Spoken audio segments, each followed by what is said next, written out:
Los tiempos cambian y nos transforman, nos hacen más sabios, nos enseñan, pero sobre todo nos hacen más fuertes. 50 años de historia, protagonistas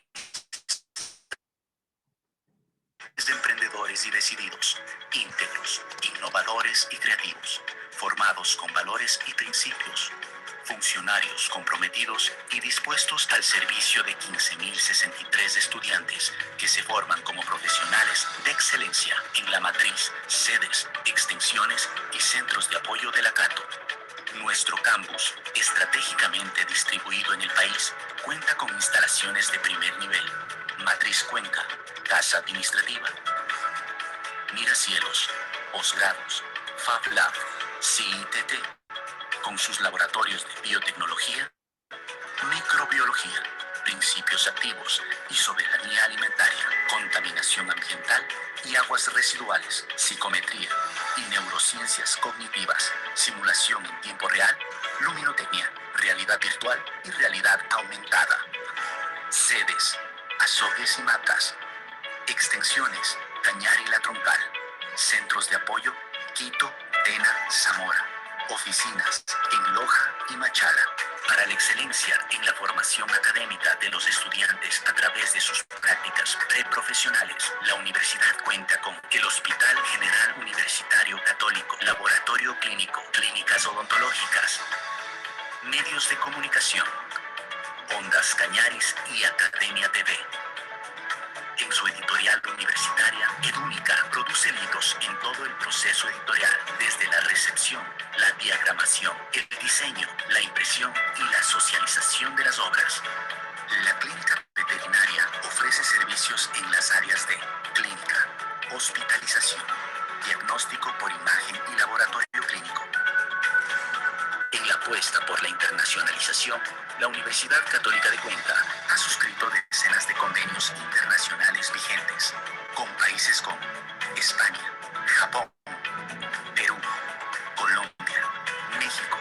Estos acuerdos permiten que estudiantes y docentes tengan la oportunidad de realizar movilidades a diferentes universidades del mundo, así como recibir estudiantes extranjeros que deseen ser parte de nuestra universidad.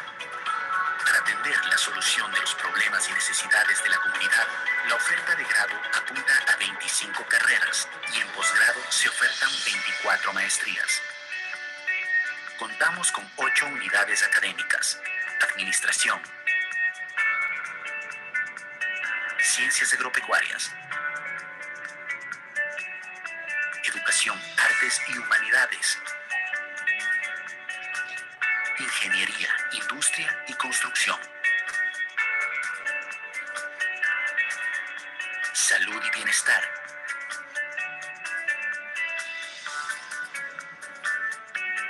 Ciencias Sociales, Tecnología de la Información y Comunicación, Formación Técnica y Tecnológica Superior. La investigación, la innovación, el pensamiento crítico y el desarrollo tecnológico son prioridades en la Cato, que cuenta con 9 centros de investigación y profesionales altamente capacitados, empeñados en generar aportes en favor de la colectividad, sus múltiples problemas y necesidades. Para atención al estudiante, nuestra casa de estudios cuenta con áreas de becas y apoyo económico, área de ética y bioética, derechos humanos, defensoría universitaria, área de igualdad, área de arte, cultura, interculturalidad y deporte, área de bienestar estudiantil. En la Universidad Católica de Cuenca estamos listos para afrontar los nuevos retos de la educación. La experiencia nos permite ofertar la educación en línea en el sistema modular. Para ello, se invierte en tecnología para garantizar que aulas virtuales se encuentren siempre disponibles para el acceso y uso de los estudiantes y docentes a través de nuestras diferentes plataformas, página web, EDEA, entorno virtual de enseñanza-aprendizaje, plataforma de videoconferencia y plataforma de gestión académica administrativa, ERP. El alma mater A través del área de seguimiento a graduados, mantiene el vínculo con sus profesionales después de las aulas, a través de reconocimientos y encuentros, servicios y beneficios, como la bolsa de empleo, gratuidad en la inscripción de posgrados y descuentos en educación continua. El Centro de Educación Continua ofrece formación permanente a estudiantes, profesionales y sociedad en general. Con el objetivo de llegar a la excelencia académica, se ha implementado tecnología para la educación virtual a través de las plataformas digitales y soporte del equipo técnico. Gracias a ello, se desarrollan webinarios y cursos gratuitos, contribuyendo así al desarrollo del país y del mundo, con ofertas que son estructuradas pensando en las necesidades de las organizaciones, individuos y sociedad actual. La Católica de Cuenca construye el complejo odontológico más grande del país, adecuado con infraestructura y tecnología de punta, como parte del compromiso educativo y servicio a la sociedad. Somos una universidad acreditada por el CASES, resultado del aporte de toda la comunidad universitaria, autoridades, estudiantes, docentes y personal administrativo.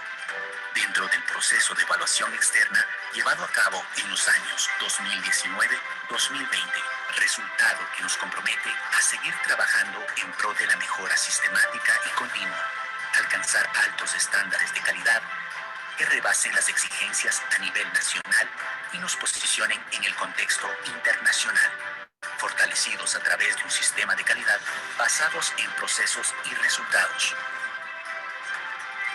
Acreditados 2020 por el CASES, presentes en el ranking internacional US World University Ranking.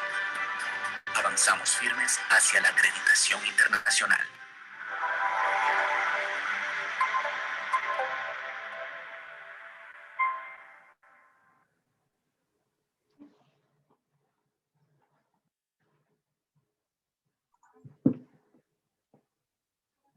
Muy buenas tardes, estimados y estimadas compañeras que hoy nos damos cita nuevamente en esta serie de webinarios.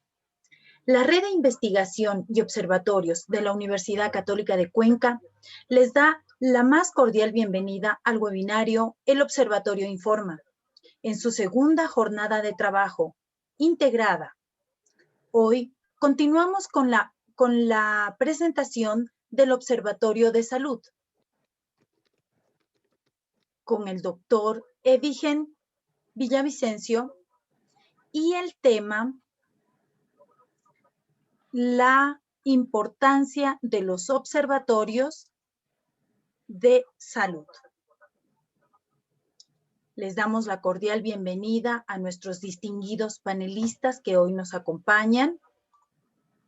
El doctor José Estefano Torachi, coordinador del CITT, al doctor Jaime Tinto, coordinador de la Red de Investigación y Observatorios de la Universidad Católica de Cuenca, a nuestras compañeras observadoras y a nuestro panelista principal.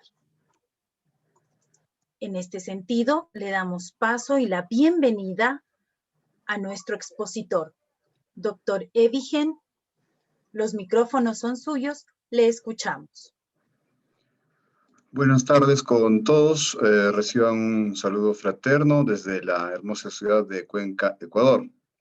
En esta oportunidad voy a presentar esta ponencia que se denomina ¿Por qué son necesarios los observatorios en salud pública?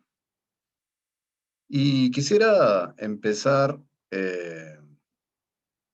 mostrando algunas imágenes, como por ejemplo la de Hermes, un dios griego, que cuando los griegos luego fueron colonizados por los romanos, le cambiaron de nombre a Mercurio.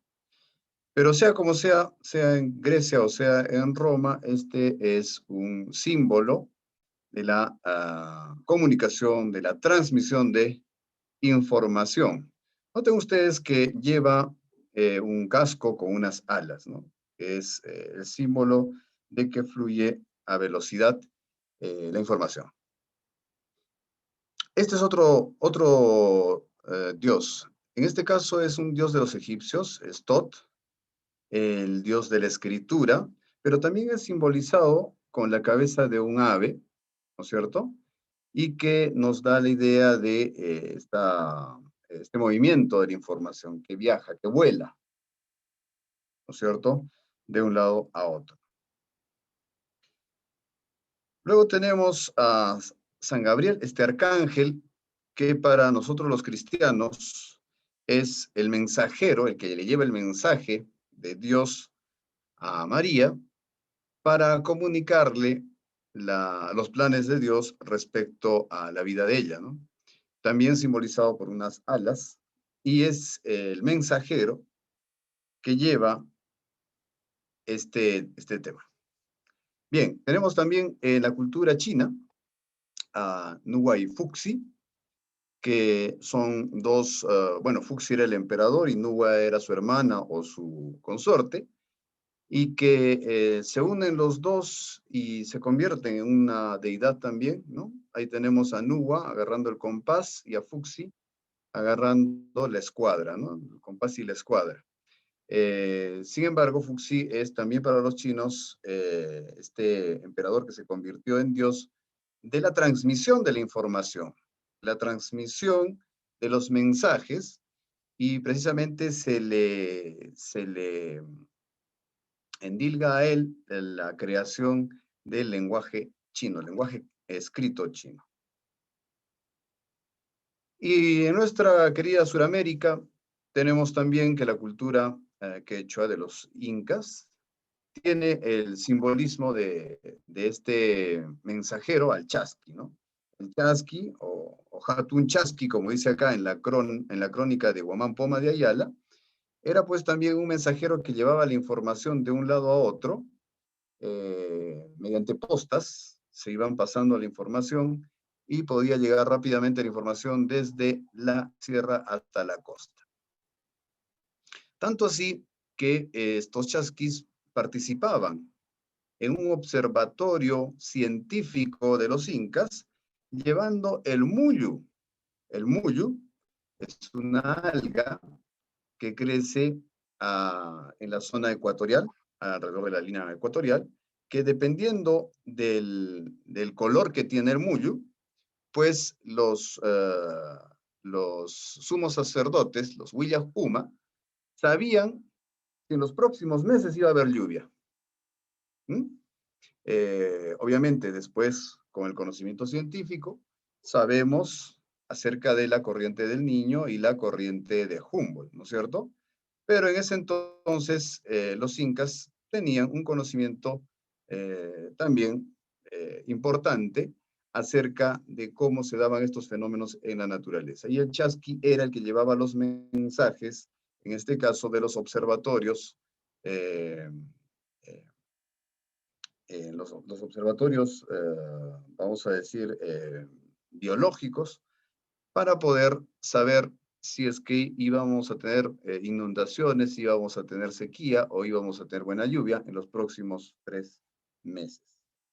Bien, entonces, todas estas imágenes, ¿qué nos hacen pensar? Nos hacen pensar en la necesidad humana de transmitir mensajes, en la necesidad humana de llevar información de un lugar a otro.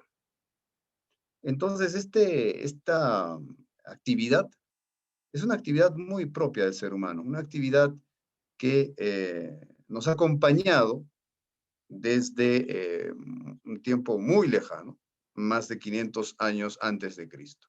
Bien, esta actividad es la que se ve reflejada ahora en los observatorios de salud pública, los observatorios de salud en general. Acá quisiera yo detenerme a dar otros pequeños conceptos. Para entender la salud pública, primero tengo que entender lo que es ser un ciudadano. Y a través de la historia tenemos algunos acercamientos a la definición de lo que es la ciudadanía o ser ciudadano.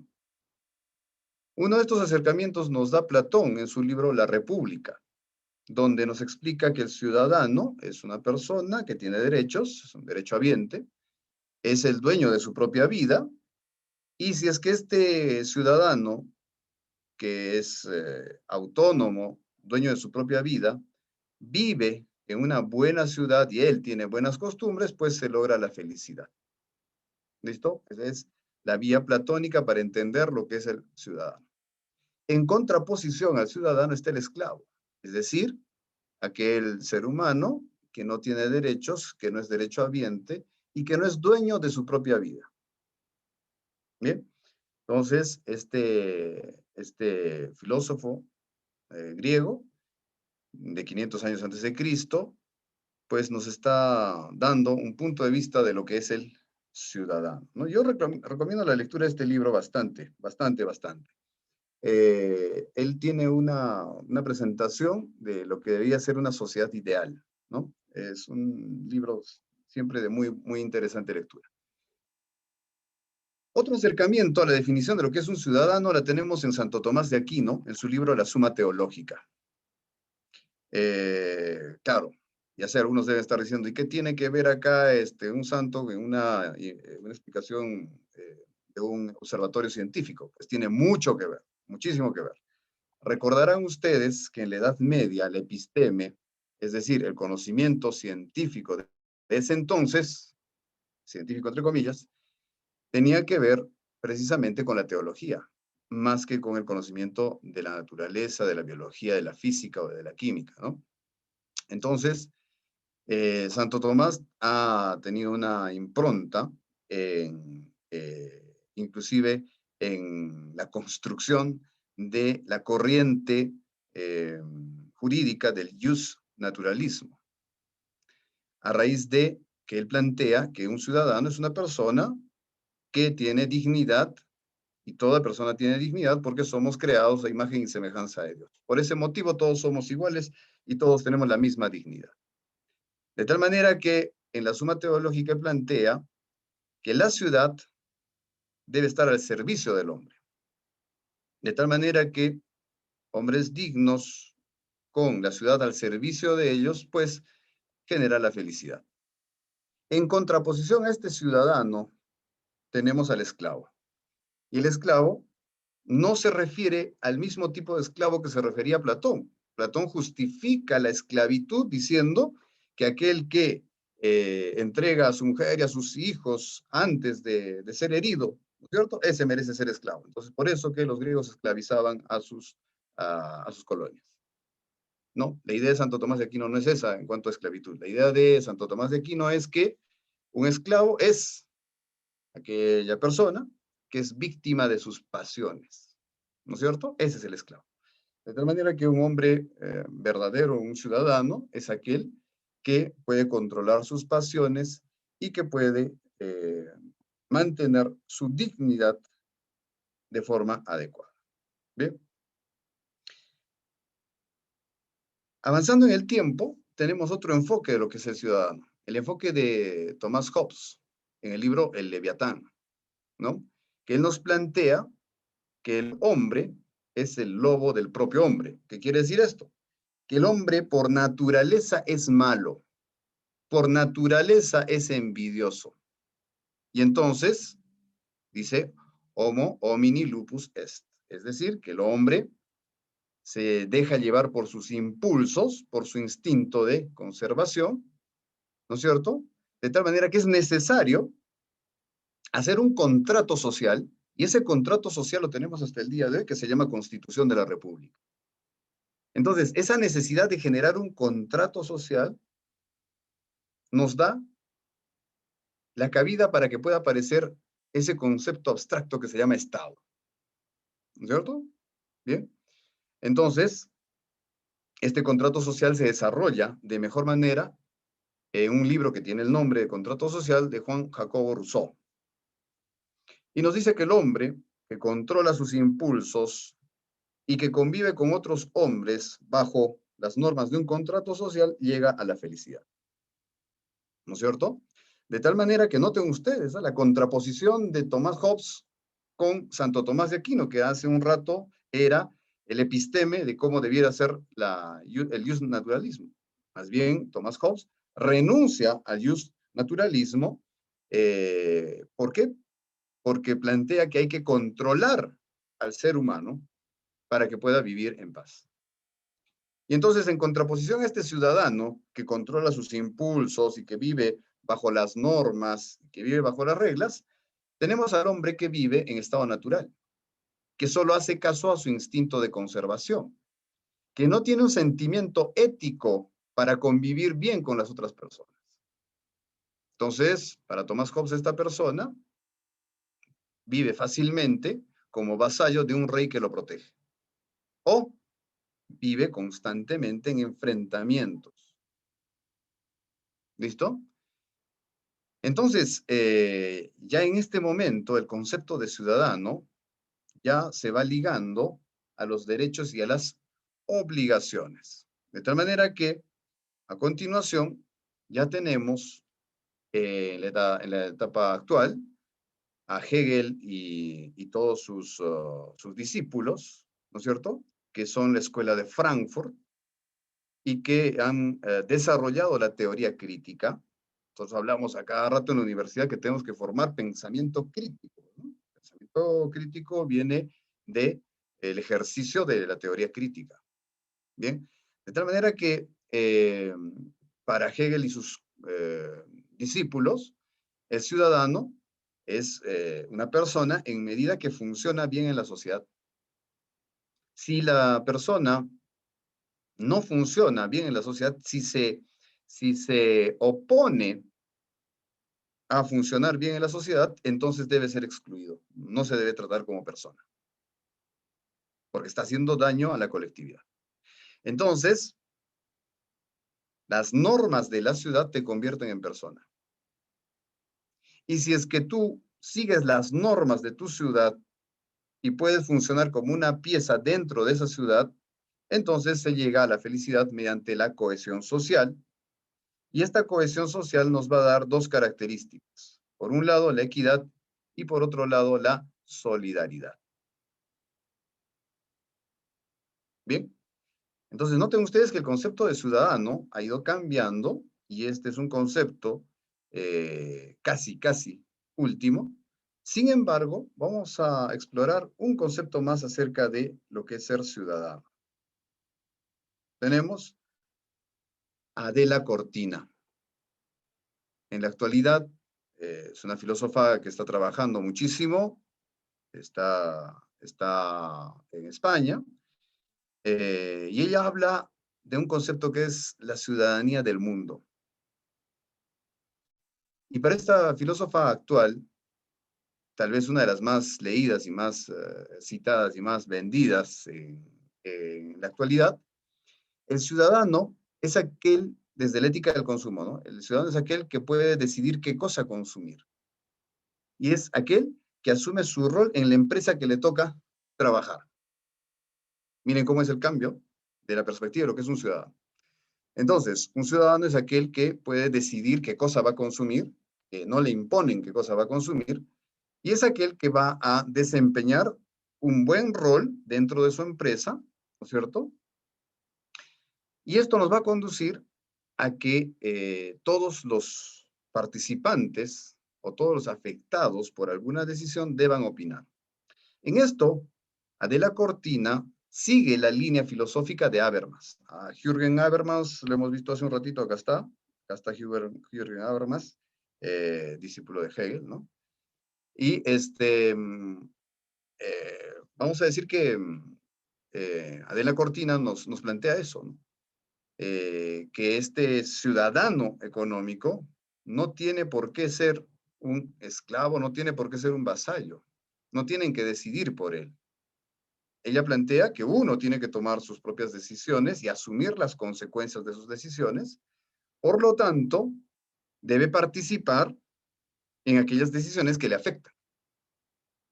En ese sentido, se va a lograr la eficiencia productiva, la competitividad y la eficiencia social. Es el concepto más reciente de lo que es ciudadanía desde el enfoque de una ciudadanía del mundo o una ciudadanía mirada desde la vista de la ética del consumo. ¿No es cierto? Bien, entonces noten ustedes que ella aboga por la autonomía del ser humano, pero no es una autonomía sin restricciones, es una autonomía que además tiene que tener el contrapeso de asumir las consecuencias de las decisiones, de las tomas de decisiones. Pero yo no puedo asumir pues las consecuencias de lo que decidió otro por mí. ¿Cómo voy a yo asumir las consecuencias de lo que otro está decidiendo? Entonces, ser ciudadano para De la Cortina es asumir las consecuencias y participar en la toma de decisiones.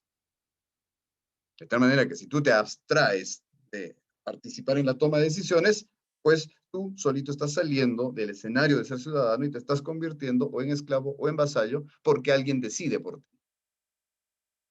¿Listo? Entonces, eso nos conduce al siguiente punto.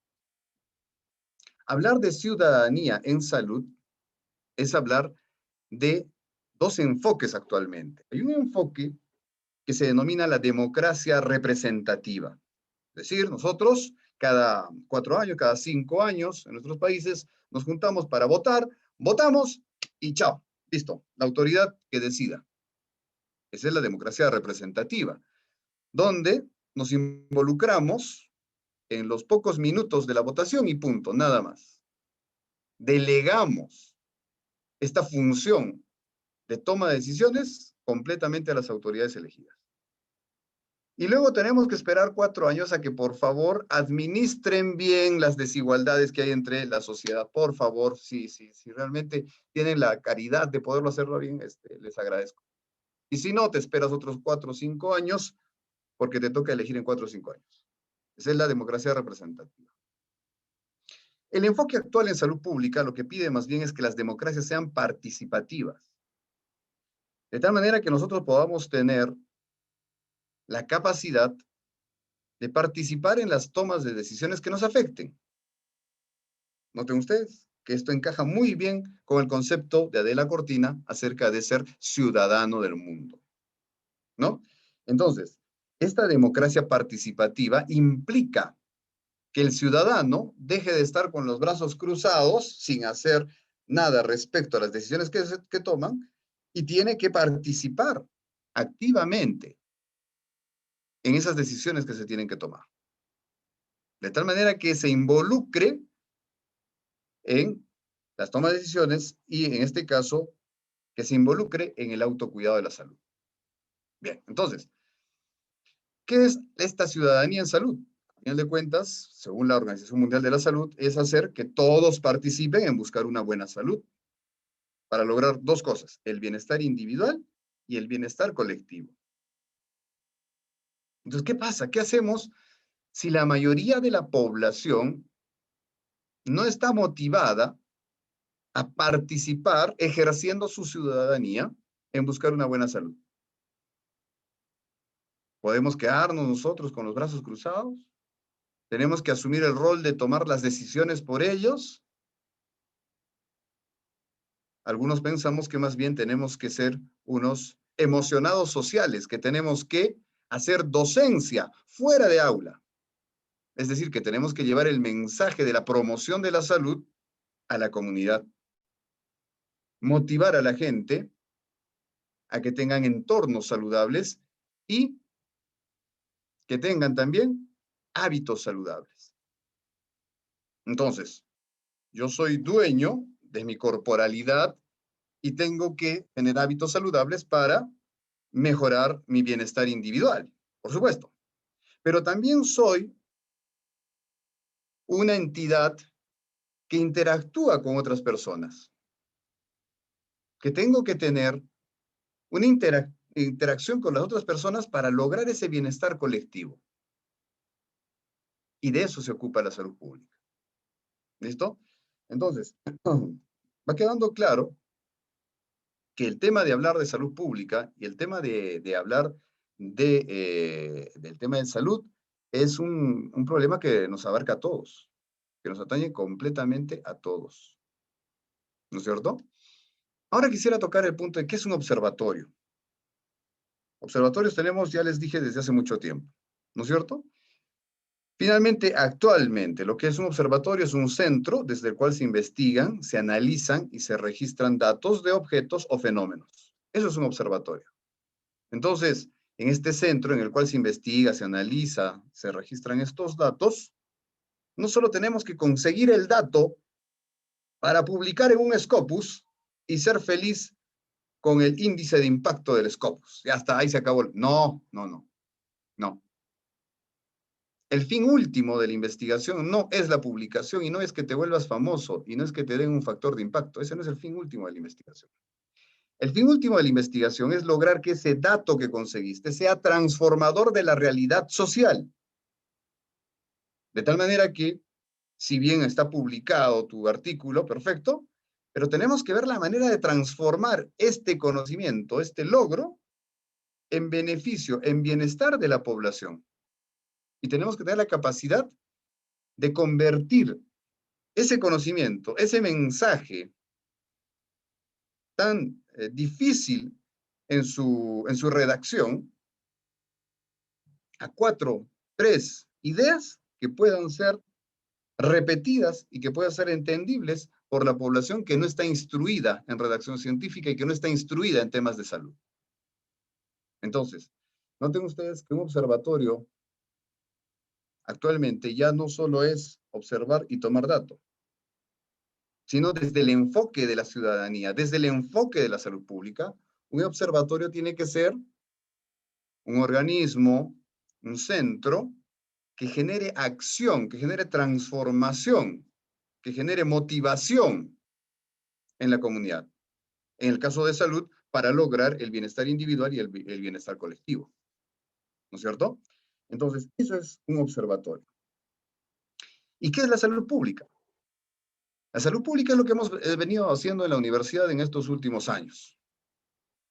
Es un conjunto de esfuerzos organizados para mejorar la salud de las poblaciones, según la Organización Mundial de la Salud, y que va a tener 11 funciones específicas. Estas 11 funciones específicas de la salud pública, pues la primera se trata de el monitoreo y la evaluación constante y el análisis de los estados de salud de la población, cosa que lo venimos haciendo muy regularmente y tenemos publicaciones. En este caso es una publicación de la doctora Susana Peña Cordero, que es nuestra decana, ¿no? Con su equipo de trabajo, ¿no? Está ahí Catalina Torres, Pedro Vélez, Genaro Vázquez, ¿no? Bien, entonces, normalmente nosotros hacemos esta investigación. Otra función de la salud pública es la vigilancia, la investigación y el control de los riesgos y las amenazas ante la salud pública. Y por ejemplo, acá tenemos estudios que constantemente van haciendo nuestras facultades, como la Facultad de Medicina, ¿no? Entonces, se estudia las prevalencias de las enfermedades, sus factores de riesgo, ¿no? Y tenemos pues la misión como observatorio de agarrar estos artículos, estos papers, y transformar estos datos de la investigación científica en información que podamos divulgar con los pacientes. Hagamos que esta información sea útil para prevenir, en este caso, la diabetes en la población. ¿No es cierto? El tercer punto del que habla la salud pública es de la promoción de la salud. Y en eso nosotros tenemos algo de experiencia, ¿no? Ahí tenemos en la página web de nuestra universidad que la Cato está trabajando en un programa de prevención de consumo de drogas. Tenemos las casas abiertas que normalmente hacen las facultades de medicina, odontología o enfermería, ¿no? Y tenemos algunos otros convenios. El cuarto punto de las funciones esenciales de la salud pública es el aseguramiento de la participación social en salud. ¿Cómo hacemos para que la gente se involucre en temas de salud? Pues sí, también nosotros tenemos vinculación con la comunidad, tenemos convenios por los cuales nosotros hemos llegado a San Joaquín, a zonas urbanas y rurales del Cantón Cuenca, ¿no? Está el alcalde en los dos convenios. Es decir, hacemos esta actividad, pero no debe quedarse solo ahí. Tiene que lograr hacerse la comunicación. Tenemos que lograr difundir el mensaje que tiene como trasfondo estos convenios, que es la prevención y la promoción, ¿no es cierto? De tal manera que sí, estamos haciendo salud pública, pero nos falta ese siguiente paso, el siguiente paso que es llevar toda esta información, llevar todo esto que estamos haciendo para que se difunda y siga generando motivación en los ciudadanos, para que se involucren cada vez más con su autocuidado de la salud, que se preocupen porque tengan acceso a servicios de salud, ¿no es cierto? Y entonces, otro punto de la salud pública es la formulación de las políticas y el manejo de la capacidad institucional para reglamentar y cumplir las normas en salud pública. Respecto a esto, también nosotros estamos trabajando con el Ministerio de Salud Pública del Ecuador. La carrera de odontología actualmente está participando en 20 mesas de trabajo y estamos colaborando junto con otras universidades en la actualización de los protocolos de atención odontológica del Ecuador. Entonces, también estamos haciendo esa función y actividades como esta nos permiten hacer conocer a la colectividad que estamos en este trabajo, que estamos en esta tarea. Bien, otro punto es el fortalecimiento de las capacidades institucionales de planificación y manejo en salud pública. Y aquí sí creo que todos nos hemos quedado con cara de autogol en el momento que nos agarró la pandemia. Porque sí, no tuvimos una capacidad de respuesta rápida, ¿no? Todo el mundo estaba desconcertado sin saber qué hacer. Y, bueno, en la Universidad Católica, ante esta situación, hemos propuesto de inmediato, algunos programas que no los tenemos, que no los teníamos y que necesitamos. A raíz de la pandemia nos hemos dado cuenta, ¿no? Sería bueno tener un doctorado en ciencias de la salud, un doctorado en salud pública, una maestría en gerencia en salud o una maestría en epidemiología. Este es un escenario que estamos trabajando y que ha partido la iniciativa desde este observatorio. El séptimo punto acerca de las funciones de la salud pública es la evaluación y la promoción del acceso equitativo a los servicios de salud. Entonces, noten ustedes que la Universidad Católica tiene espacios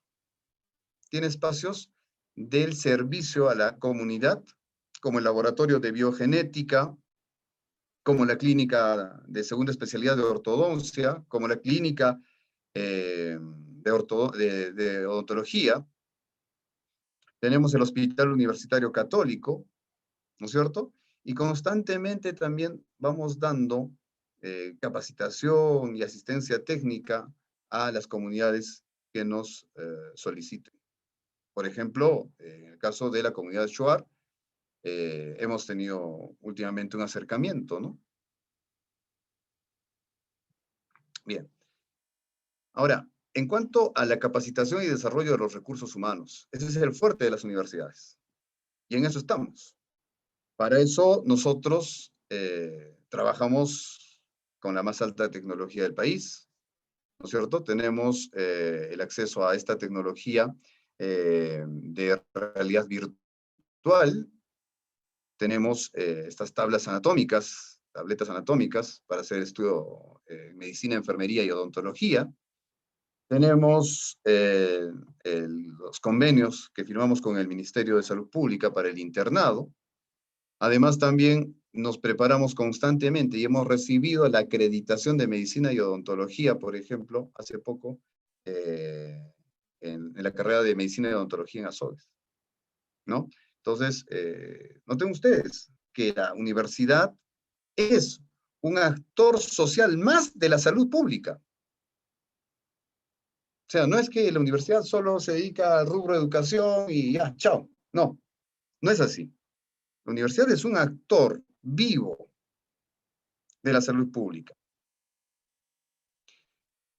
Y nuestra función es estar vigilantes de las cosas que suceden. Por ejemplo, en cuanto a la seguridad, aseguramiento de la calidad de los servicios de salud, usualmente se hacen este tipo de investigaciones, ¿no? En este caso, tenemos esta investigación que nos habla acerca de los errores que normalmente se encuentran en las prescripciones de la medicación de ginecología en emergencia. Entonces, noten ustedes que por mucho tiempo hemos estado siendo actores vivos de la salud pública del país. Y tal vez desde el observatorio es que se pudiera evidenciar de mejor manera cómo estamos actuando y cómo todavía tenemos límites para lograr algunos objetivos. Bien, y bueno, y la investigación en salud pública, que es el fuerte de nuestra universidad, ¿no? Nosotros tenemos algunas publicaciones, hemos crecido de una manera increíble en los últimos 5 años en cuanto a publicaciones, y hay pues un crecimiento sostenido que no puede ser logarítmico, tiene que ser un crecimiento sostenido, gradual, con una tendencia lineal, ¿no es cierto? Que hemos estado desarrollando todas las carreras de la Unidad de Salud y Bienestar en estos últimos 5 años. Bien, hay acá algunas publicaciones que hemos tenido últimamente. Bien.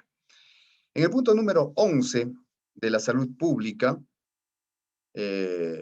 nos habla acerca de la reducción de la repercusión de las emergencias y de los desastres en la salud pública, los desastres naturales en la salud pública. Y este ha sido quizás uno de los puntos en el que más hemos tenido participación en este Observatorio de Salud Pública. Hemos visto cómo nuestra comunidad no perdona las fiestas y tiene que reunirse en plena pandemia. Al principio no lo podíamos creer.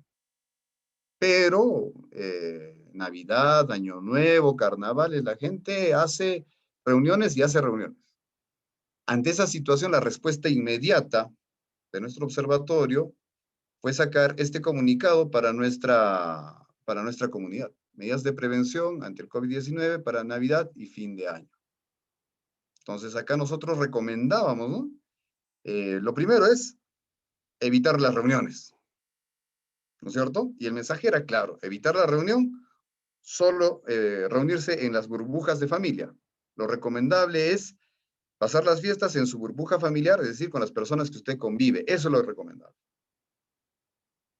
En el caso de recibir visitas, porque ya una cuestión inevitable, que es una situación no recomendable, ya bueno, hay que tener estos cuidados, que son recomendaciones sencillas y fáciles de cumplir. ¿No es cierto? Bien. Esto también es parte del Observatorio en Salud Pública. Nosotros tenemos que difundir estos conocimientos que tenemos sobre prevención de la manera más rápida posible. Bien. Y entonces, ¿qué implica tener un observatorio en salud pública? Primero, como hemos podido ver, nos ayuda a fortalecer el sistema de salud.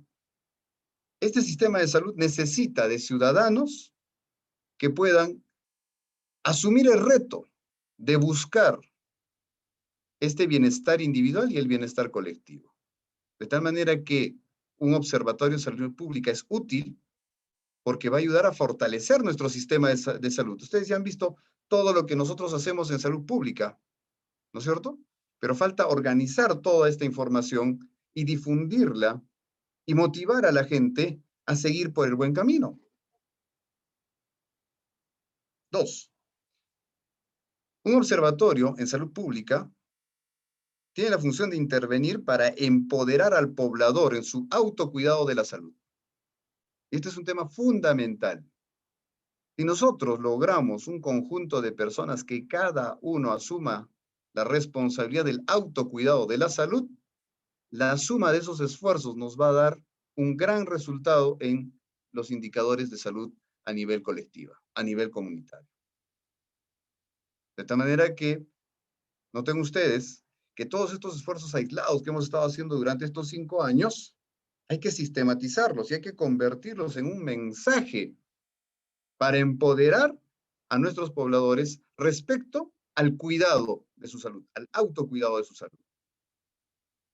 Justo antes de la pandemia estábamos trabajando en un proyecto por el bicentenario de la Fundación de Cuenca, el bicentenario de la independencia dada en Cuenca, que planteábamos que había que hacer un programa de enseñanza de cepillado de dientes y de lavado de manos. Estábamos con esa idea, ¿no es cierto? Que la técnica del lavado de manos, ¿no es cierto? Todos los pasos, todo eso, y nos vino encima la pandemia. Y tuvimos que aprender, ¿no es cierto? Por obligación de la situación epidemiológica, a lavarnos las manos adecuadamente, ¿no? Entonces, noten ustedes, si no hubiera habido la pandemia, probablemente esta exposición ahora estaría hablando de un proyecto que se hubiera concretado por el Bicentenario, de pasar por las escuelas de todo Cuenca enseñando lavado de manos adecuado y el cepillado de dientes adecuado, ¿no? Bien, supongo que retomaremos ese proyecto una vez que se regrese a la nueva normalidad. Bien. Y en tercer lugar, ¿por qué es importante tener un observatorio en salud pública? Porque vamos a tener la capacidad de movilizar información de un lugar a otro, de una persona a otra. Y este es un punto en el cual yo quiero profundizar hoy. Esta capacidad de movilizar información de un lugar a otro, de una persona a otra, es una de las características fundamentales de las redes de observatorios en salud en el mundo. De tal manera que este observatorio tiene que movilizar información, ¿no es cierto?, de los científicos a los políticos, de los políticos a los pobladores, de los pobladores a los técnicos, de los técnicos a los científicos. Y estas posibles combinaciones, esa tiene que ser la función del observatorio. De tal manera que nos permita movilizar esta información con los niveles de lenguaje que se necesitan para cada uno de los casos. Si nosotros hacemos bien nuestra tarea como observatorio en salud pública, pues vamos a tener la suficiente capacidad de hacer redes entre nuestras redes internas y redes de afuera. ¿No es cierto? El punto de unión va a ser las discusiones, las conversaciones, los encuentros que tengamos entre científicos de nuestra universidad con científicos de otras universidades, lo cual nos permite a nosotros y a los científicos de otras universidades tener acceso a la información, a las experiencias que se ganaron al momento de mover nuestra información dentro de nuestras redes internas. Entonces podemos compartir experiencias entre universidades, podemos compartir información entre nuestras universidades y podemos compartir también la forma de traducir esta información hacia la población. Y entonces, si nosotros comenzamos a juntar redes, ¿no es cierto? Esto termina siendo una red global. A medida que nosotros podamos, en el Observatorio de Salud Pública, digamos, articular con más actores de distintos lugares, pues vamos a servir para ellos y ellos van a servir para nosotros. Es un ganar-ganar. ¿Bien? Entonces, en ese sentido, yo quiero dar la bienvenida a todos los amigos de Sudamérica y del mundo que quieran compartir estas redes de investigación y de observación en salud pública. Para esto, he invitado a algunos amigos de distintos observatorios de salud pública de algunos países amigos y que nos pueden compartir brevemente algunas de las experiencias con las cuales hemos tenido acercamientos. Bien, pediría por favor que le deje compartir a la doctora Paola Salas.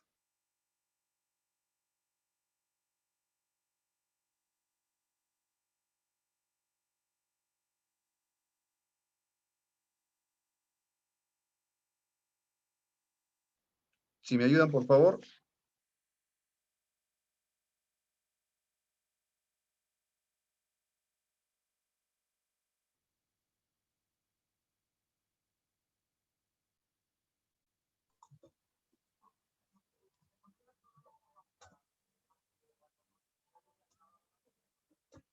Estimado doctor, dígame, ¿en qué le ayudo?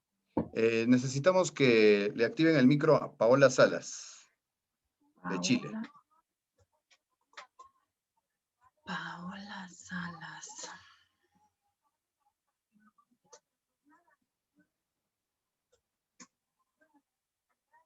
Ok, permitir hablar. Listo, doctor, está activado. Gracias. Paolita, le escuchamos. ¿Me escuchas? Sí, sí la escuchamos. Tal vez si puede prender su cámara. No sé dónde prenderla porque no me da la opción aquí, pero tengo el micrófono solamente para activarlo. Quizá ustedes tienen que permitir activar mi cámara. ¿Podrá ser o no? Tengo activo el chat, la mano y el micrófono solamente. Acá le estoy compartiendo las diapositivas, Paola. En este momento, doctor, ya le puse como panelista a la doctora Paola. Gracias. Ahora sí. Ahora está activa también mi cámara. Bien. Muy buenas tardes. Agradezco la instancia y, por supuesto, la presentación que ha hecho Evingen, ¿cierto? Es tremendamente provechosa para esta parte que yo voy a presentar. Mi nombre es Paola Salas, yo soy doctora en salud pública y soy epidemióloga. Trabajo en la Universidad de La Serena como académico e investigadora y me acompaña también don César Espíndola, quien es el director ejecutivo de lo que voy a presentarles, que es un observatorio en salud pública que nosotros estamos tratando de potenciar en la región de Coquimbo de Chile, que se llama Big Data OLS capítulo salud, ¿cierto? El área de salud. La siguiente, por favor. La idea de tener, del por qué tiene que ser salud pública, lo contextualizó muy bien el doctor Villavicencio, ¿cierto?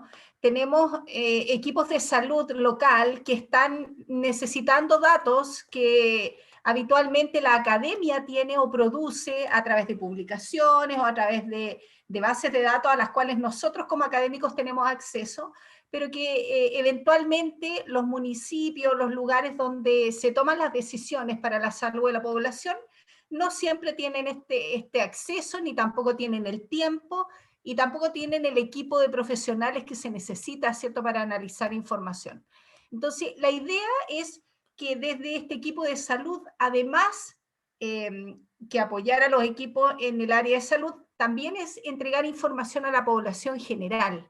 Fíjense que sin haber conversado antes, pensamos lo mismo con el doctor Villavicencio, ¿cierto? La idea es llegar a la población general para promover la salud de la gente.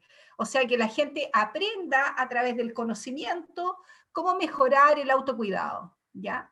Entonces, la oportunidad está en que las universidades tenemos el personal calificado, especialmente para hacer análisis de datos. La siguiente, por favor. Lo que nos falta entonces es salir de la universidad y llegar a la población, al ciudadano. Este es el flujo de información de un observatorio. Miren, ¿por qué yo le quise poner como un eje estratégico de innovación? Porque la idea es que dentro del flujo de un observatorio, lo principal que debiese aportar el observatorio es información que cumple funciones de vigilancia de la salud de la gente, de monitoreo de la salud de la población, de análisis de datos de la salud, ¿no es cierto? También nos permitiría el observatorio hacer pronósticos a través de modelos de regresión, por ejemplo. Nos debería permitir hacer asesorías y, por supuesto, entregar reportes. O sea, la idea es que además de la visualización que la persona ve, ¿cierto?, del mapa de riesgo de cáncer o del coronavirus en términos territoriales, además tiene que haber un reporte de especialistas, o sea, alguien como los que estamos en la academia que pueda interpretar esa información apropiadamente para que no haya confusión en la población. Entonces, esta información que el observatorio produce es lo que alimenta los reportes que después los tomadores de decisiones, que se llaman autoridad, ya sea nacional o subnacional, ¿cierto?, permite entonces a activar acciones de salud que cambian la salud de la población. Específicamente en que ese tomador de decisiones tiene una mayor información, ¿cierto?, que le permite tomar una decisión mejor basada en datos y con eso entonces generar un sistema mejorado de la política pública que él está dirigiendo, ¿ya? Obviamente considerando también los determinantes de salud, que nosotros en el área de salud no podemos cambiarlos tanto, pero sí tenemos que reportarlos. Entonces sería interesante que el observatorio además tenga, además de datos de salud, tiene que tener datos de educación, de pobreza, del tipo de vivienda de la gente, de qué se accidenta la población, etc. La siguiente. Por lo tanto, lo que nosotros hemos hecho en Chile es que las fuentes de datos a las cuales tenemos acceso principalmente los investigadores, ¿cierto? Y la academia, la procesamos y la generamos entonces un repositorio de datos, ¿ya? Que muchas veces pasa por solamente bajar o descargar planillas en Excel que luego se transforman, ¿no es cierto?, asociado a un manejo informático acá, y se genera entonces un dashboard o una visualización que la población puede ver. Por ejemplo, esta es la visualización real de la pandemia que nosotros tenemos en este momento en nuestra ciudad y en nuestra región completa. Cada comuna o cada ciudad tiene su curva chiquitita, pero de su comuna, ¿ya? Y eso lo hemos hecho en la academia, o sea, no lo ha hecho, no es cierto, el tomador de decisiones, sino que nosotros como universidad lo estamos aportando al ciudadano común y corriente que vive en distintos lugares de la región, ¿ya? Esta es la curva total regional, pero ustedes ven también que está el mapa por comunas, y cada uno, si uno pincha la comuna, obviamente tiene la información de lo que va pasando en su territorio. La siguiente, por favor, y con esto ya voy a ir terminando. La idea entonces es que la recolección de las visualizaciones de datos, la siguiente, que puede ser en datos muy sencillos, que la autoridad entrega, por ejemplo, el número de casos en cada comuna, la siguiente para que se visualice el lado derecho de la diapositiva, se transforma entonces, la siguiente, en una visualización que es un gráfico, o que es un mapa, o es una distribución por grupos de edades, ¿se da cuenta? O es una distribución por día, y eso es... La gracia que tiene es que es a nivel territorial más pequeño, no como lo muestra el dato nacional o el dato regional, no sé cómo se llamará ya, distrito, no sé cómo se llaman las comunas, pero el lugar más pequeño puede visualizar esto mismo que yo le estoy mostrando, que se muestra, ¿no es cierto?, a nivel regional. Y eso lo hace la Universidad de La Serena, nosotros, en nuestro territorio, no lo hace la gente que está en la capital del país, que se llama Santiago, ¿ya? O sea, damos también directrices para tomar decisiones en los territorios. Esa es la gracia del Observatorio de Salud. La siguiente, y con esa termino. Es decir, la importancia de tener centros colaboradores en esto de los observatorios de salud es que primero, toda Latinoamérica tenemos los mismos problemas de salud, ¿cierto? En segundo lugar, el trabajo en equipo y colaborativo es más creativo y resuelve problemas. ¿Ya? Nosotros somos de la política de que 10 cabezas piensan más que 2 o una, ¿ya? Los investigadores interesados en la salud de la población siempre los unirá el bien común, que es un poco lo que acaba de decir el doctor, ¿cierto? Y su trabajo es generar nuevo conocimiento, pero ahora además es generar acceso a la información que tenemos disponible, y esa información entonces sirve para evaluar una política pública que se haya implementado por un tomador de decisión, por ejemplo, y con eso entonces se van redistribuyendo los recursos de un país o de una región de mejor manera. Esto es lo principal del modelo de salud pública que se plantea hoy en día ejecutar. O sea, es vital entregar información que ayude al bien común. Y eso lo tenemos que hacer nosotros desde la academia.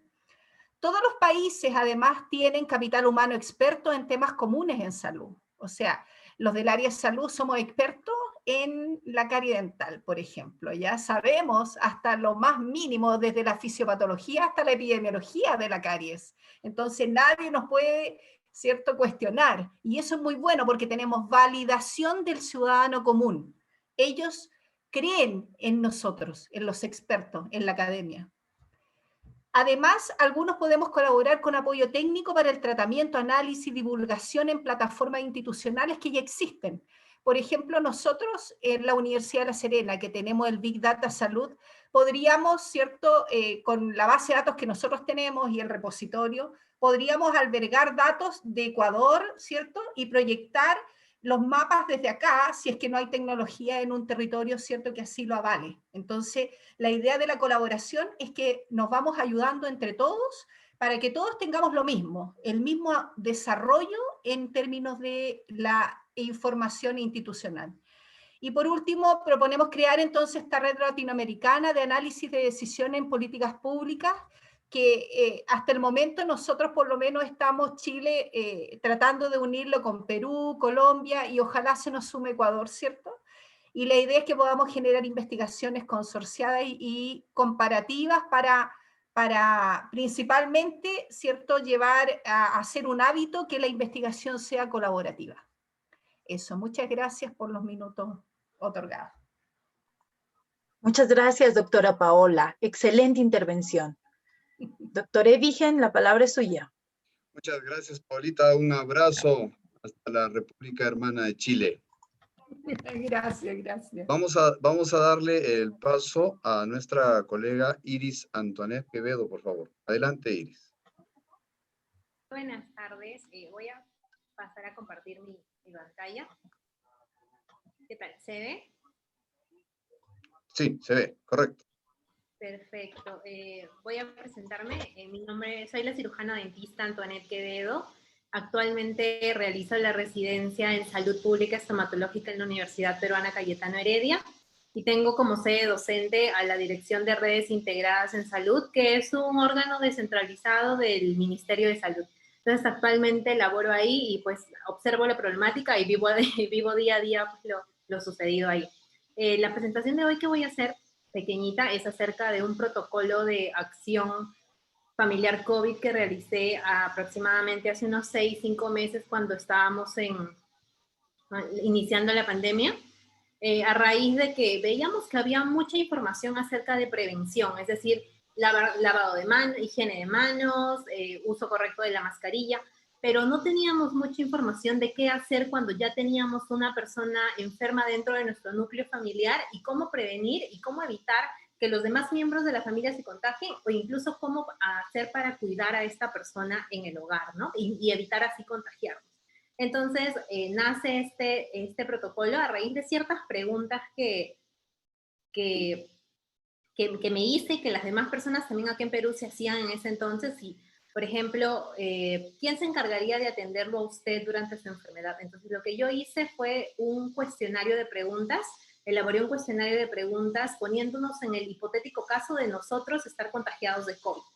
Entonces, dentro de este cuestionario que voy a pasarles el link por el chat para que ustedes puedan responderlo después, en donde se cuestionan estas preguntas acerca de, por ejemplo, ¿a cuántos minutos está el hospital o clínica más cercana donde usted acudiría si tiene COVID?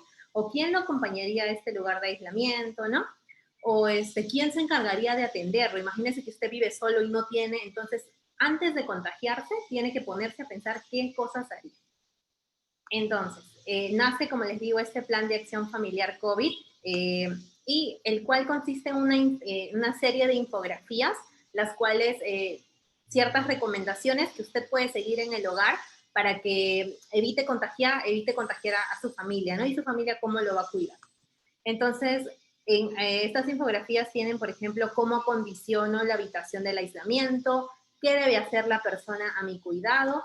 También, por ejemplo, tenemos el hecho de cómo limpiamos y desinfectamos la habitación del aislamiento, cómo se deberían desechar los residuos sólidos que vamos a emitir. Luego, ¿qué debo comer durante este tiempo que voy a estar enfermo? Cómo también se lava la ropa. Cómo saber también cuándo tengo que acudir yo a emergencias. Y también un kit de hospitalización. Esto nace también a raíz de que a mí me dio COVID. Entonces, yo no tenía ni idea qué era lo que tenía que llevar al hospital, ¿no? Ni mucho menos me iba a imaginar estar hospitalizada. Entonces, esta es una lista, un checklist que ahorra a la persona ponerse a pensar qué es lo que necesita y esto lo resume todo. Entonces, eso sería todo por esta vez. Encantadísima de volver a compartir con ustedes y explicarles y explayarme acerca de todo y en lo que consiste el plan de acción familiar COVID que he venido implementando y que se ha venido implementando en mi región en esa época donde yo estaba realizando mis serums. Estos son mis datos de contacto y también les voy a pasar un link en donde están las infografías y un video que realicé contando la sintomatología que yo pasé, porque a diferencia de la mayoría que pasa por un cuadro respiratorio, pues cuando a mí me dio COVID yo tuve un cuadro cardíaco, no tuve nunca sintomatología respiratoria. Entonces, voy a compartirles los diferentes links, no sin antes agradecer al doctor Evingen por la invitación. Tuve contacto con él a raíz de este protocolo y invitarlos a que formen estas redes de observatorios porque es una forma de hacer vigilancia ciudadana. Muchas gracias, doctor. Voy a pasar a dejar de compartir mi pantalla. Muchas gracias, doctora Iris. Le damos una cordial bienvenida y es un gusto que usted forme parte de nuestras jornadas de trabajo, de socialización, de cada una de las experiencias investigativas de nuestros colaboradores e investigadores a nivel mundial. Le damos ahora la palabra a la doctora Ana Clara para que nos honre con su palabra y con sus conocimientos. Doctora, la escuchamos. Buenos días a todos, buenas tardes. Primero agradecerles para esta participación, por supuesto al doctor Evingen y a todas las autoridades de este Centro de Educación Continua. Yo les quería contar un poco, el doctor me invitó para contarles un poco, yo trabajo en la Universidad de Buenos Aires. Este año es el bicentenario de la formación de nuestra universidad, así que cuando habló de bicentenario el doctor Evingen me sacó una sonrisa. Hace 200 años que la UBA está trabajando a nivel académico, como bien decía la otra doctora, la parte científica, el aval que tenemos, pero también la parte social, la importancia de que la universidad salga extramuralmente a buscar los problemas de la sociedad con este aval que tenemos como institución. A raíz de eso, coincido con el doctor Evingen, a todos nos pasó que la pandemia nos pasó por arriba a nivel académico, nos tuvimos que readaptar y a nivel social nos tuvimos que readaptar. Desde la facultad, nosotros desde la facultad se mantuvieron las puertas abiertas para los pacientes, éramos una de las pocas instituciones odontológicas. Me animo a decir a nivel país, porque acá la cuarentena fue muy estricta y como ya sabrán, demasiado larga, y en parte ahí también venía la parte de la transferencia tecnológica y la importancia de llegar con tecnología a la sociedad. Lo que nos pasó fue que en septiembre a nosotros, cuando pudimos empezar a retomar, los pacientes se pudieron empezar a llegar más fácilmente a la facultad, encontramos patologías que no veíamos tan frecuentemente, por ejemplo, en niños. Lo que nos pasó fue que empezaron a aparecer patologías que si las hubiéramos atendido en junio, julio, agosto, no hubieran llegado con cuadros tan agudos en noviembre, diciembre. Los pacientes sabían lo que tenían que hacer, pero no encontraban dónde atenderse. Y cuando llegaron con cuadros que requerían la internación en niños, o qué otra cosa podíamos ofrecer. Y la importancia de nosotros como facultad y tener las herramientas tecnológicas. Yo por una cuestión personal, hace 11 años tomé la decisión de seguir por el camino de la tecnología y el láser en odontología. Aplicar a los pacientes esta herramienta tan útil y ambulatoria y que no genera aerolización y que ahora todo el mundo te está preguntando porque dice, ¿cómo que no generás? Entonces poder tratar a esos chicos que estuvieron durante meses en esta pandemia en la universidad con turnos programados y poder resolverle ambulatoriamente las patologías. Entonces, fue una mezcla de sensaciones totalmente diferentes a lo que atendíamos en noviembre, diciembre del año pasado ahora, y la importancia de capacitarse y de tener las herramientas tecnológicas y que nosotros como facultad llegar a la sociedad y que la sociedad nos toma como referentes. Así que quería como unir un poco los conceptos de lo que los demás colegas fueron diciendo, y obviamente las puertas abiertas. Nosotros como universidad nos tuvimos que readaptar, si bien no podíamos atender pacientes de forma masiva, sí lo que se hizo como universidad fue hacer la campaña de plato comida caliente. Entonces los universitarios iban a cocinar a las cocinas de la facultad para repartir la comida. Se hicieron las campañas de vacunación, estamos a cargo de campañas de vacunación en este momento. Entonces, ¿cómo nos tuvimos que readaptar, tanto docentes, alumnos, y esto, vuelvo a decir, la parte de la tecnología al servicio de la sociedad? Así que bueno, creo que, no sé si Evin genera cubrir, creo que las bases que estuvimos conversando, y yo como referente del láser tenerlo a disposición de que si necesitan o quieren la colaboración con lo que necesiten, estamos con las puertas abiertas. Estamos bicentenario y formando futuro. La UBA, la UBA nosotros, pero lo digo como comunidad, y la importancia de ponernos fuertes como región. Porque como bien decía el otro colega, toda Latinoamérica tenemos los mismos problemas, todos tenemos problemas con la vacuna, todos tenemos problemas con la educación, con los recursos, con todo, y tenemos que trabajar en equipo, si no, va a ser difícil esfuerzos individuales. Perfecto, muchas gracias, Ana Clara, un fuerte abrazo. Igualmente para Buenos todos. Aires es una de las ciudades que a mí más me gustan de toda Sudamérica. Yo vivo enamorado de Buenos Aires. Y debo tener ya un lugar especial en la calle Caminito. Está Muchas muy gracias. cambiada. Este año creo que todas las ciudades vimos cambiados, así que estamos todos cambiados. Un gusto, y los recibimos cuando quieran, virtualmente o presencialmente. Muchas gracias. A la doctora Ana Clara, nosotros la hemos tenido como expositora también en el último Congreso de Odontología, y presentó un tema exactamente del láser en odontología. Es un grato honor, doctora, que nos acompañe con su participación, y es uno de nuestros aliados más fuertes, la Facultad de Odontología de la UBA, con quien andamos intercambiando mucha comunicación constantemente. Actualmente estamos trabajando con el decano de la universidad, de la facultad, en este tema como estandarizando los criterios de diagnóstico en endodoncia que se van a utilizar en Latinoamérica. Es una persona también, el doctor Rodríguez, muy activa, que nos ayuda bastante. Muchas gracias, Ana Clara. Ingeniera Aura, démosle la entrada, por favor, a la doctora Ana Ruiz Inver de Costa Rica.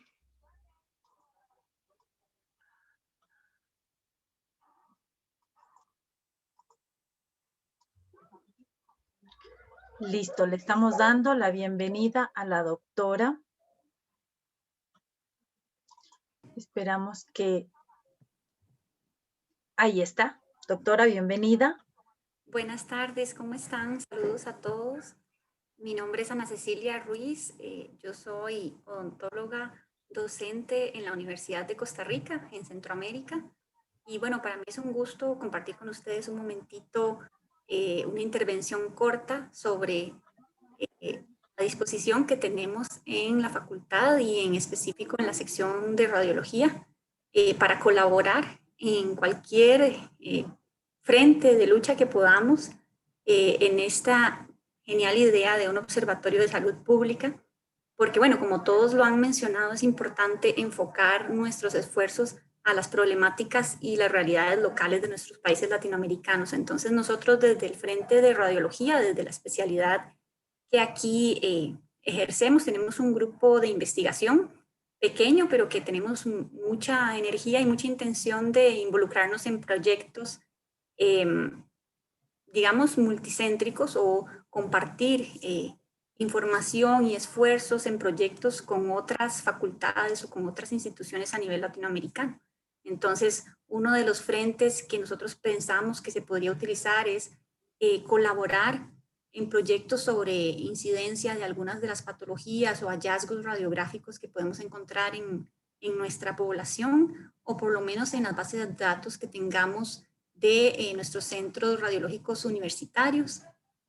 Aquí les voy a compartir, si me es posible, un momentito, algunos ejemplos de casos en que, no sé si ahí ya logran ver la pantalla. Sí, perfecto.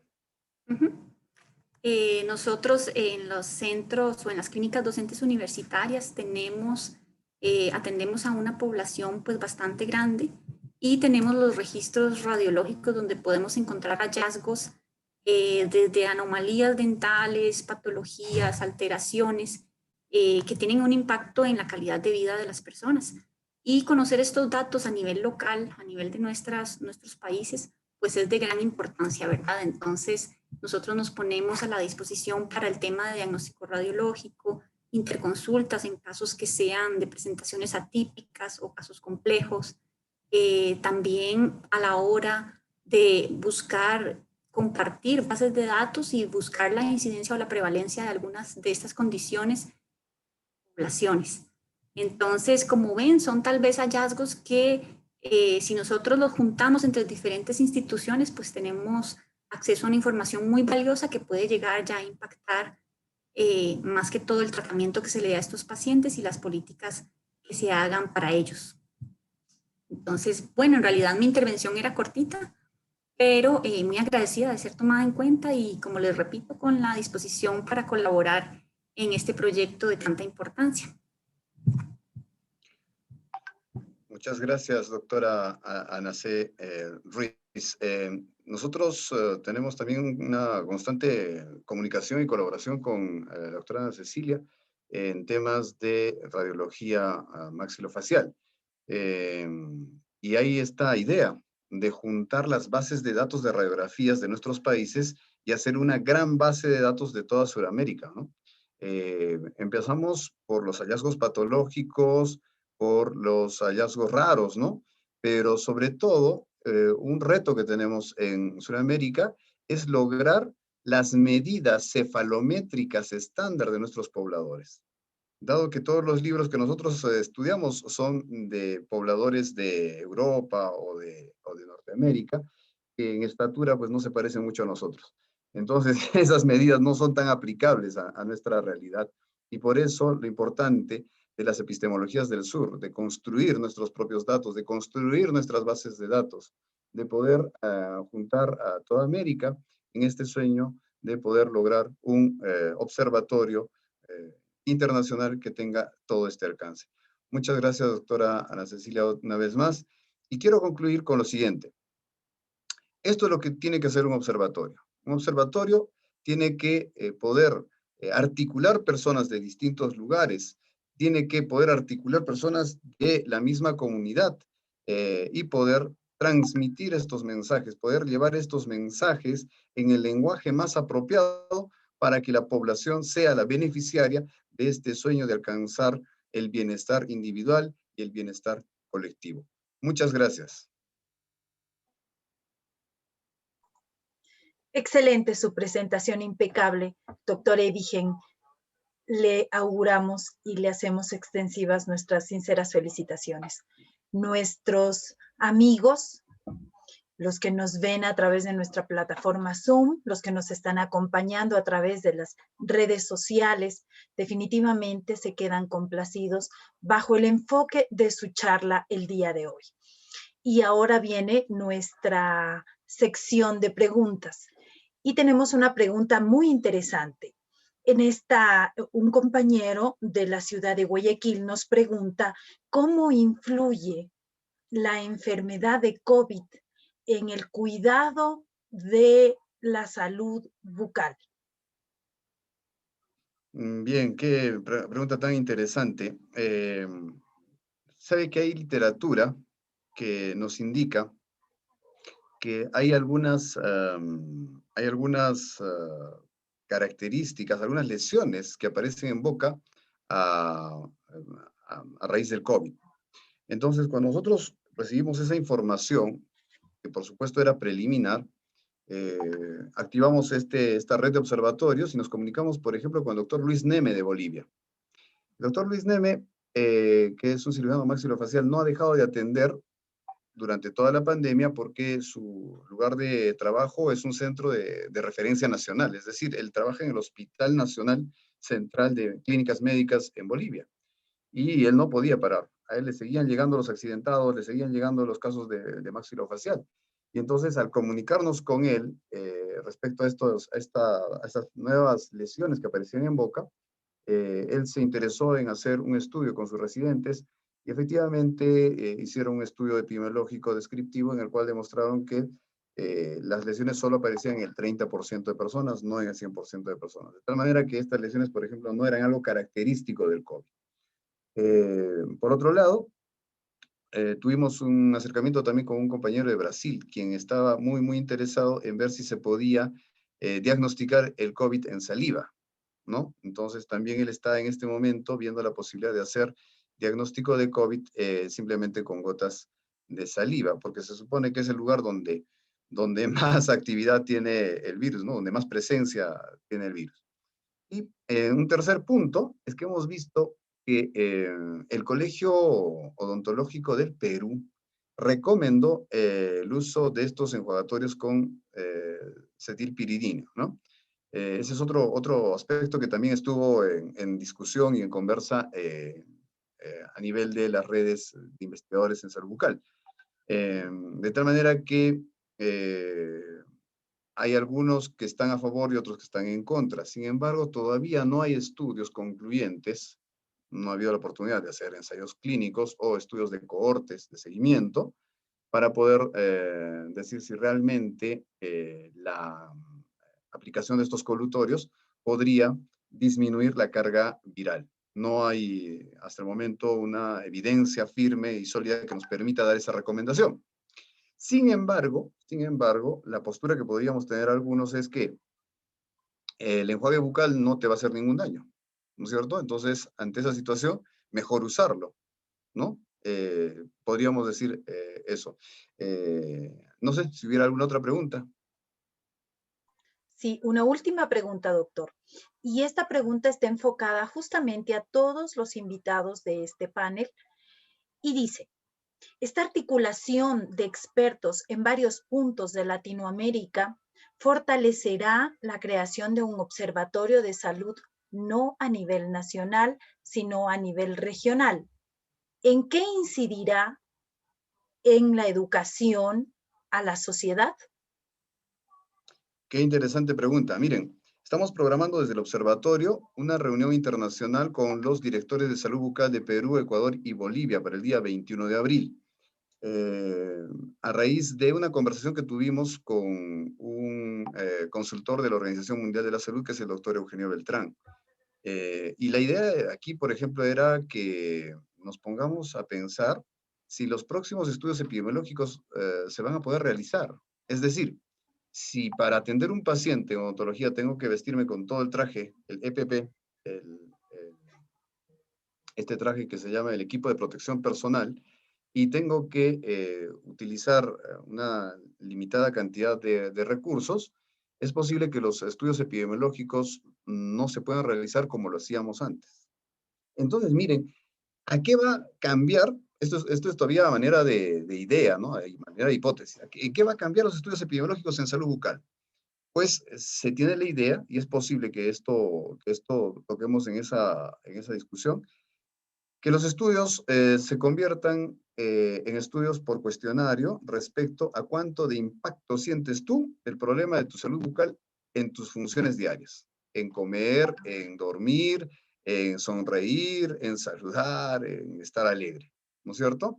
Pues probablemente a raíz de esta pandemia es que la epidemiología en salud bucal va a cambiar. Entonces, si cambia el instrumento oficial de toma de datos epidemiológico en salud bucal, es posible que esto se tenga que enseñar luego en las facultades, ¿no es cierto? Bien.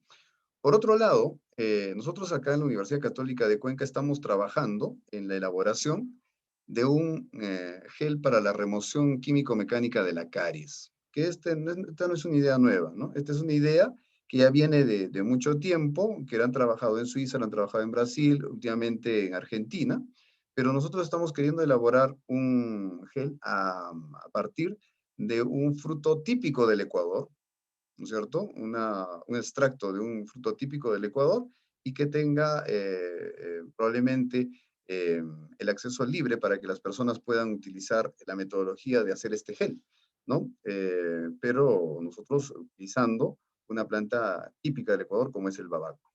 Entonces, ese tipo de cosas que nosotros vamos intercambiando entre nuestros distintos puntos de observación va a ser lo que nos ayude a cambiar nuestra forma de ver la odontología, ver la medicina, ver la enfermería, ver la nutrición, ¿no es cierto? Y ese es el sentir. Hoy día nos hemos juntado un poco más odontólogos por cuestiones digamos, de amistad y de la facilidad de comunicación.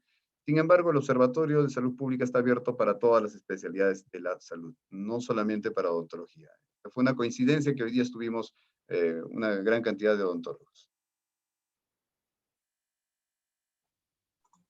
Estimado doctor, agradecemos mucho su participación y colaboración en este panel.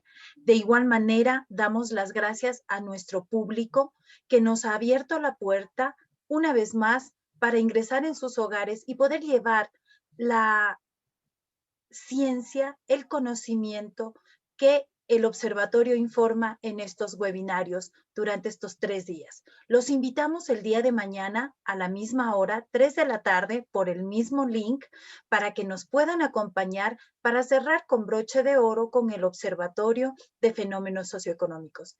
Estimados panelistas, muchas gracias por habernos acompañado en esta tarde. Señoras, señores, tengan ustedes muy buenas tardes.